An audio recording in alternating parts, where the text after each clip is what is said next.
গত কয়েকদিন ধরে দেশের বাজারে সয়াবিন তেলের নৈরাজ্য চলছে। অভিযোগ রয়েছে, অসাধু ব্যবসায়ীরা অধিক মুনাফার আশায় শত শত কার্টন সয়াবিন তেল মজুত করে কৃত্রিম সংকট তৈরি করেছে। বাজারে তেলের এমন সংকটের মধ্যে লিটার প্রতি ৩৮ টাকা বাড়িয়ে নতুন দাম করেছে সরকার। দাম বাড়ায় দৈনন্দিন চাহিদা মেটাতে হিমশিম খাচ্ছে সর্বস্তরের মানুষ। এতে চাপা আতঙ্ক সৃষ্টি হয়েছে সাধারণ মানুষের মাঝে। এখন তো চিন্তা করতেছি সামনের দিকে তেল খাওয়া যাবো কিনা, এটাই হচ্ছে কথা। আমরা যে কিভাবে বাঁচবো আমরা নিজেরাও জানি না। এত দাম বাড়ছে, আর এখন নাকি আবার তেল পাওয়া যাইতেছে না, সব জায়গায় নাকি তেলের শর্ট। তো তেলের দাম যদি না কমে তাহলে মনে করেন আমরা না খাইয়ে মরতে হবে। শুধু তেল ৩৮ টাকা বাড়ছে তা না, মুসুরি ডাল যে ৪৫ টাকা বাড়ছে এটার দিক কিন্তু কেউ খেয়াল করে না। আরো অনেক প্রোডাক্টের দাম বাড়ছে, আপনার চালের দাম বাড়ছে, ঠিক আছে, সবকিছুর মোটামুটি দাম বাড়ছে। মানুষ খাইয়া বাঁচবে কেমনে? গরিবের এখন, বড় লোকে তো ঠিকই বাঁচতে পারে। এই তেলটা এই যে দেখেন ২০ টাকা কম ১০০০ টাকা, তো মানুষ বাঁচবে কি? চাউলের দাম বাইরে গেছে, সবকিছুর দাম বাইরে গেছে। তারপর সরকারই তো ভালো, হয়তো বইয়া থেকে গতিত বইয়া থেকে খালি বাড়াইতেছে, গরিবের না মরে যাইতেছে। ১০০ টাকা ১৩০ টাকার তেল এখন ওই যে ২৮০ ২০০ উপরে, তাহলে আমাকে সাধারণ মানুষ হিমখিম খাইতেছে না।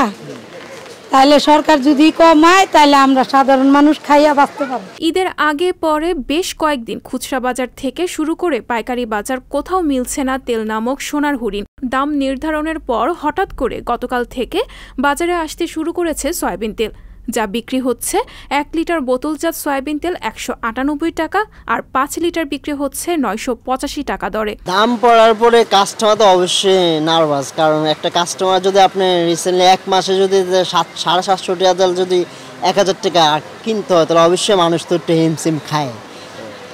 আর আমাদের কাছে আপনার তেল ছিল না এতদিন, বাট কালকে রাত্রে মাত্র কোম্পানি মাগরিবের পরে তেল মার্কেটে পাঠাইছে। ওই তেল আমাদের কিনে হইল ৯৮০ টাকা, আমরা গায়ে রেট ৯৮৫ টাকা, আমরা ৮০ টাকা সেল করতে হবে।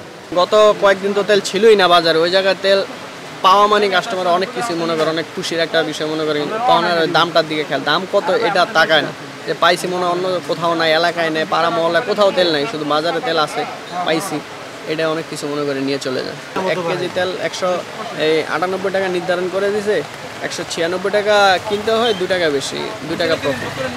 ঠিক আছে, আমাদেরও তো কিনে খেতে হয়। সরকারের কাছে আমাদের একটা অনুরোধ যে উনি যেন একটু এই বিষয়টা একটু ভালোভাবে দেখেন। তেলের এমন উচ্চ দাম নিয়ে বাজারগুলোতে ক্রেতা এবং বিক্রেতার মাঝে বাকবিতণ্ডা চোখে পড়ার মতো। সরকারের কাছে সয়াবিন তেলের এমন উচ্চ দাম কমানোর দাবি জানান সাধারণ মানুষেরা। সংবাদ প্রকাশ, ঢাকা। সংবাদ, ফিচার ও অনুষ্ঠানের জন্য ভিজিট করুন সংবাদ প্রকাশের ওয়েবসাইট এবং যুক্ত থাকুন ফেসবুক পেজ ও ইউটিউব চ্যানেলের সঙ্গে।